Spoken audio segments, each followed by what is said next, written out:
Hello and good day. This is the Bible Bard. This is lesson 168, Bible Ideas and their Inversions. What is the source for morality? Purpose. Hello and good day. This is the place we're at today. The Bible as literature presents itself as the revealing of a morally perfect God. Within the literary world of the Scriptures, its declarations function as foundational truths. This podcast episode examines how later modern secular ideas invert many of these declarations and what these reversals mean from the Bible's point of view. Lesson. This episode is not an analysis of politics, science, or public moral policy of any nation. This is an exercise in literary criticism. We ask how the Bible constructs truth, its declarations as ideas and concepts emanating from God. And then we compare those to human statements, and we have this compare and contrast to the biblical text. When we find human constructs that contradict a biblical assertion, this functions as a literary reversal or a meaning inversion. And here's a couple of examples from the Bible of its perspective on issues that modern society, beginning in the West, has overturned. Here's the first one, quote, "So God created mankind in his own image. In the image of God, he created them, male and female. He created them." That's from Genesis 1:27 in the NIV. And this biblical idea of a creator that is directly contradicted by the theory of evolution modeled on biological inheritance, which is less secure now outside of biology and is often criticized when applied to psychology, culture, society, economics, or ethics. This human idea, in addition, the Human Manifesto 1 of 1933 states that the universe is self-existing and not created. Therefore, moral values should not, according to humanism, rest on supernatural guarantees. It's so interesting. We're 27 verses into the Bible, and the idea and concept presented there is completely contradicted by modern human ideas. Then we come to the commands of God, and he has a command. It says this, quote, "You, human beings, shall not murder." That's from Exodus 20:13. And this direct, terse commandment of God is explained in more detail later in the text. It says this, quote, "But if out of hate someone lies in wait, assaults, and kills a neighbor, the killer must be handed over to die," end quote. That's from Deuteronomy 19:11 NIV. And then there's this one, quote, "Whoever sheds human blood, by humans shall their blood be shed. For in the image of God has God made mankind," end quote. That's from Genesis 9:6 in the NIV. Comment. This biblical idea, given as God's command, is directly contradicted by the modern practices of both abortion and assisted dying. Even back in the Human Manifesto 2 from 1973, it stated that traditional ways of thinking about life and death are collapsing, and that, quote, "We can no longer take the sanctity of human life as the cornerstone of ethics," end quote. Peter Singer, the philosopher, argues that issues such as death, abortion, euthanasia, and animal rights require sweeping away the old ethic and rebuilding a new one. And so these simple ideas and direct commands of God from the literature of the Bible are directly contradicted in modern culture. Then we have another one. Jesus said, quote, "I am the way, the truth, and the life. No one comes to the Father except through me," end quote. That's John 14:6. And he adds, or it's added by Paul in Acts, or Luke in Acts, quote, "Salvation is found in no one else, for there is no other name under heaven given among mankind by which we must be saved," end quote. That's Acts 4:12. Comment: this biblical idea given in the New Testament is directly contradicted by the idea of many paths to God. For example, Pope Francis in Singapore on September 13th, 2024, quite recently, said, quote, "All religions are paths to God," end quote. Also, Sri Ramakrishna's teaching that, quote, "As many faiths, so many paths," end quote, is a reversal of the New Testament idea that there is no other name under which people may be saved. So you can also see the Baha'i faith and statements of the Unitarian Universalists to find more contradictions of this biblical idea. Then we have this one, quote, "Haven't you read," Jesus replied, "that at the beginning the Creator made them male and female? A man will leave his father and mother and be united to his wife," end quote. That's from Matthew 19, verses 4 to 5, the NIV. And comment: here's a statement from Jesus. This biblical statement is contradicted by modern ideas of many sexes, many genders, and marriage being possible between anyone, not just a man and a woman. The inversions of this include those coming from the World Health Organization that defines gender as a socially constructed role or identity. The American Psychological Association goes further, stating that gender identity arises from a person's psychological sense of self and includes boy, man, male, girl, woman, female, or non-binary identities such as genderqueer, gender neutral, agendered, gender fluid, or transgender. This is a direct contradiction of the Bible literature. Now, then we have this one. They, and the they indicates unbelieving humans, exchange the truth about God for a lie and worshiped and served created things rather than the Creator, end quote. That's from Romans 1, verse 25 in the NIV.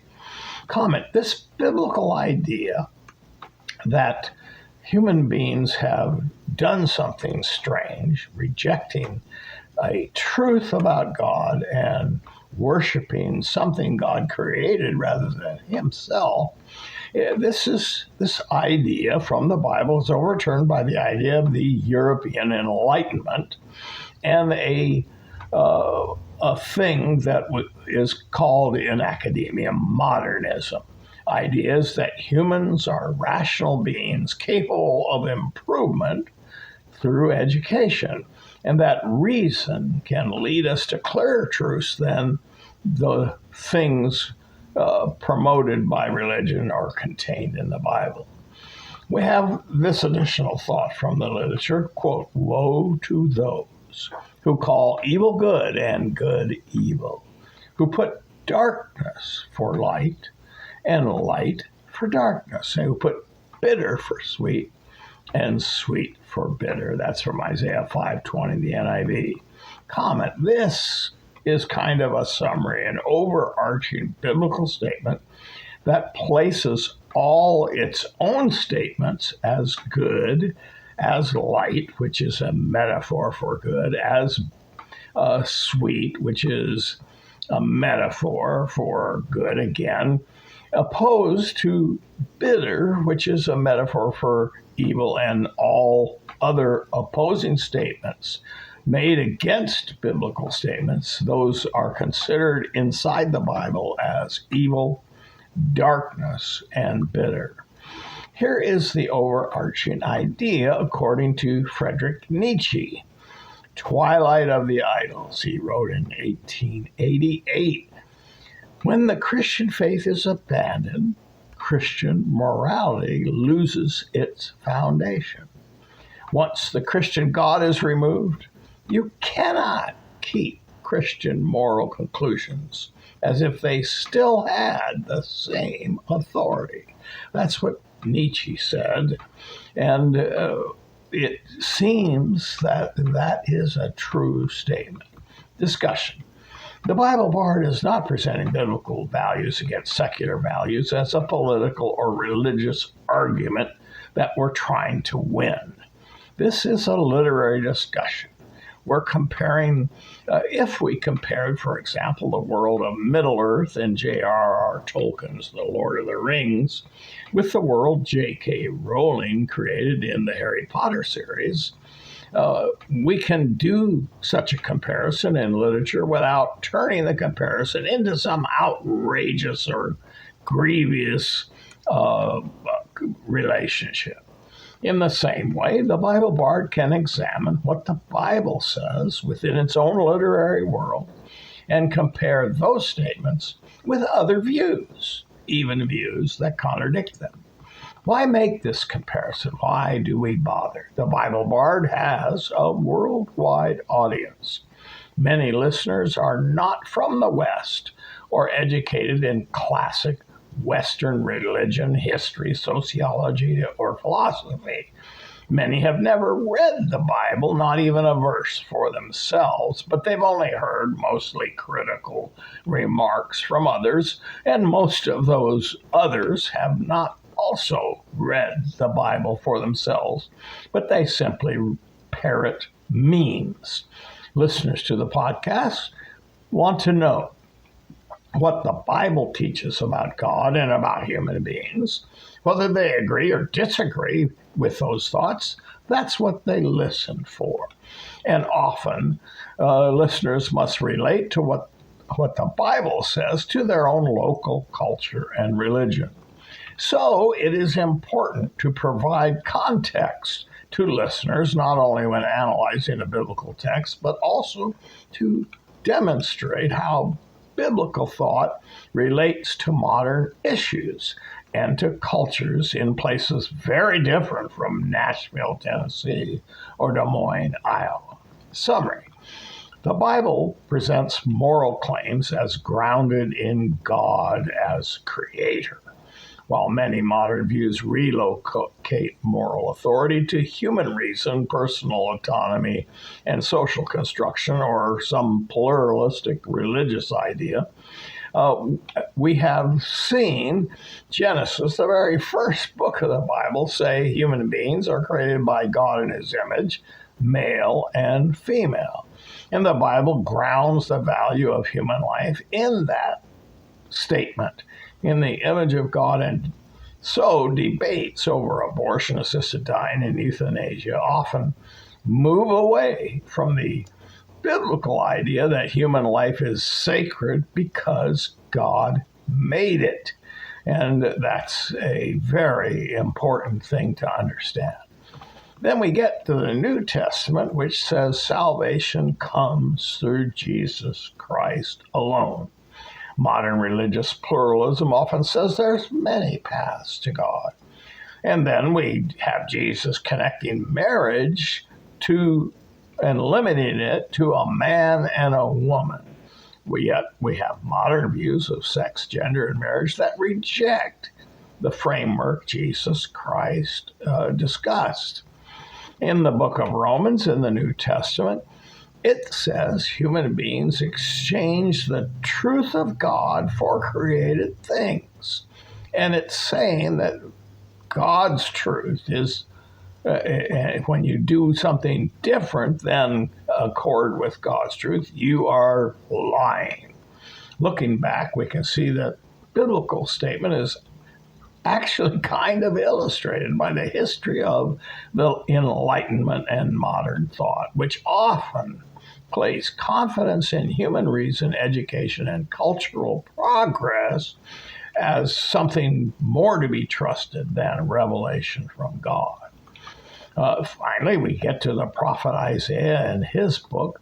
He warns against calling evil, what the Bible calls evil, calling it good, and calling what the Bible calls good, explaining that as evil. And the Bible presents its own declarations as light, truth, and good, while contrary claims to the Bible text are treated as darkness, falsehood, and evil within the literature. Nietzsche, a philosopher in the West, saw the issue clearly. When Christian faith is abandoned, Christian morality loses its foundation. Various societies may retain moral language for a while that parallels biblical thought, but they lack the God foundation. The reason for keeping any society's moral rules will vary according to the beliefs, desires, and power of the people who make the rules of that culture. Conclusion. A bard is a storyteller who recites traditional texts, often in the past associated with some oral tradition. I'm here to recite and to amplify what the literature of the Bible says about who is God and who are human beings. And this is the way the Bible Bard works. Brief recitations are closely focused. There's no distraction, no rabbit trails. We're talking about what the literature of the Bible states, its ideas and concepts, because most people have never engaged with biblical thought. It's about time you heard it. Make up your own mind whether you agree or disagree with the Bible's pronouncement. That's your power. Go to www.biblebar.org to download a transcript, listen to another episode from the archive, or get links to other materials and information. Remember, the Bible Bard's English podcast is translated into other languages, including Spanish, Hindi, Nepali, Urdu, Swahili, Chigua, and Bengali, that one in transcript only. And also, we have added Punjabi. Support the Bible Bard podcast at the website. You can go there and click the Donate tab and make a contribution. Send the Bible Bard any question or remarks you care to offer to BibleBardUS@gmail.com. Glad to hear from you. And finally, you know how this works. Thanks in advance for following and subscribing to, sharing, and commenting on Bible Bard content on our many platforms. We have audio podcast platforms, and we have video versions of those podcasts. Until next time, this is the Bible Bard.